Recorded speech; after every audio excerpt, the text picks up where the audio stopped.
સચિનના પાલી ગામમાં બિલ્ડિંગ ધરાશાયી થતા 7 લોકોના મોત નીપજ્યા હતા। આ ઘટના બાદ મકાનો ખાલી કરવા માટે તંત્ર પણ એલર્ટ છે। આ માટે સુરત નગરપાલિકાએ પોલીસ તંત્ર સાથે બેઠક કરી ખાસ રણનીતિ બનાવી છે, જેમાં મોટી માત્રામાં પોલીસ બંદોબસ્ત વચ્ચે મકાનો ખાલી કરાવવામાં આવશે। બિલ્ડિંગ ખાલી કરાવવા માટે ડીસીપી, એસીપી, પીઆઈ સહિતના 200થી વધુ પોલીસ કર્મીઓ તૈનાત રહેશે।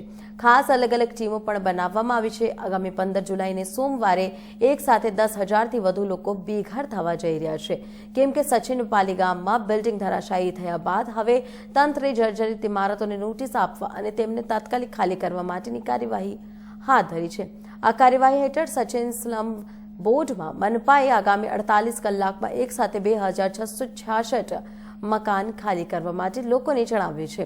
ત્યારે મજબૂરીમાં જર્જરિત મકાનોમાં રહેનાર લોકોમાં ચિંતા છે કે જો તંત્ર મકાનો ખાલી કરાવશે તો તે ક્યાં જશે।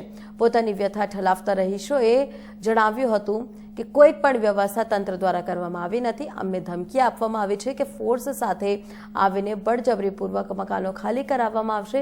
વરસાદ વચ્ચે બાળકોને લઈને ક્યાં જઈએ? આટલા લોકોને ભાડે મકાન પણ નહીં મળે। ઉલ્લેખનીય છે કે 10,000થી વધુ લોકો ભાવેથી હાલમાં આટલા લોકોને ભાડે મકાન મળી રહ્યા નથી। આ ઉપરાંત મકાન ધારકોએ ગરજ જોઈને ભાડામાં વધારો ઝીંકી દેતા મજૂર વર્ગ માટે મોટી મુશ્કેલી ઊભી થઈ છે।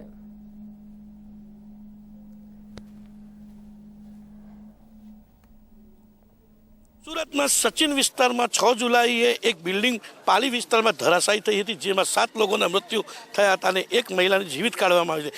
તે ઘટના પછી સુરત મહાનગરપાલિકા તંત્ર જેમ ઘોર નિદ્રાથી જાગ્યું હોય અને સુરત શહેરમાં આવી કોઈ વારદાત ના બને તેના માટે સુરત શહેરમાં જર્જરિત ઇમારતો અને વિસ્તારોમાં સીલિંગ પ્રક્રિયા અને મકાન ખાલી કરીને તેને તોડવાની પ્રક્રિયાએ હાથ ધરવામાં આવી છે। સચિન વિસ્તારમાં આવેલા સ્લમમાં આપણે ઊભા છીએ। તમે જોઈ શકો છો અહીંની જે ઇમારતો છે તે પૂરી જર્જરિત હાલતમાં છે। અહીં 2104 પરિવાર પોતાનું ગુજરાન ચલાવી રહ્યા છે। 2016માં આમાં 3 થી 4 બિલ્ડિંગ પડી ગઈ હતી, તે પછી તેમાં 528 મકાનોને તોડી દેવામાં આવ્યા હતા। હાલ આમાં 2104 મકાનો છે અને એ મકાનોને હવે ખાલી કરીને નોટિસ આપીને અને પાવર અને વીજ કનેક્શન બંધ કરીને તોડવાની સુરત મહાનગરપાલિકાએ હાથે લીધું છે। હાઉસિંગ બોર્ડે તે સમયે સ્થાનિક લોકોમાં વિરોધ કરવામાં આવી રહ્યો છે। તે લોકોની કંઈ ઘણી માંગણીઓ છે, વૈકલ્પિક વ્યવસ્થાની માંગણીઓ છે। આપણે તેમનાથી રૂબરૂ મળીશું, તેમની શું માંગણી છે તેના સ્થાનિકોને જાણીશું। જી, શું નામ છે? મારું નામ બકુલાબેન રાઠોડ। કેટલા વર્ષથી રહો છો? મેં 25 વર્ષથી અહીંયા રહું છું। શું માંગણી છે? અમારા ઘરના બદલામાં ઘર જોઈએ, બીજું કશું જોઈએ નહીં અમને। તમારી જે જર્જરિત ઇમારતો છે તેના માટે સરકાર તમને તોડવા માટે માંગે છે, તો શું તમે તમારો સાથ નહીં આપો? ના, અમારા કહેવાનું છે કે અમારા આવી ધમકી આપી જાય તો અમે કેટલા વખત સહન કરશું? દર ચોમાસામાં જ એ લોકો આવે છે ને કોઈ જોવા નથી આવતા। વોટિંગ કાર્ડ હોય ત્યારે બધા જ આવે છે, પછી કોઈ જોવા નથી આવતા। અમારે બીજા લોકો પણ છે આપણી સાથે। શું માંગણી છે તમારી?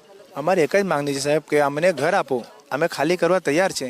અમે કોઈ દિવસ ના નથી પાડી, આજે નહીં, કાલે નહીં, પરમ દિવસ તમે અમને આ ઘર આપો તો અમને હમણાં ખાલી કરી આવે। અમે બધા પૈસા પણ ભરી દીધા છે, ઘરના દસ્તાવેજ બી છે, એવું નથી કે નથી। મકાન અમારા પડી ગયા તો બી અમે પૈસા ભરી દીધા છે।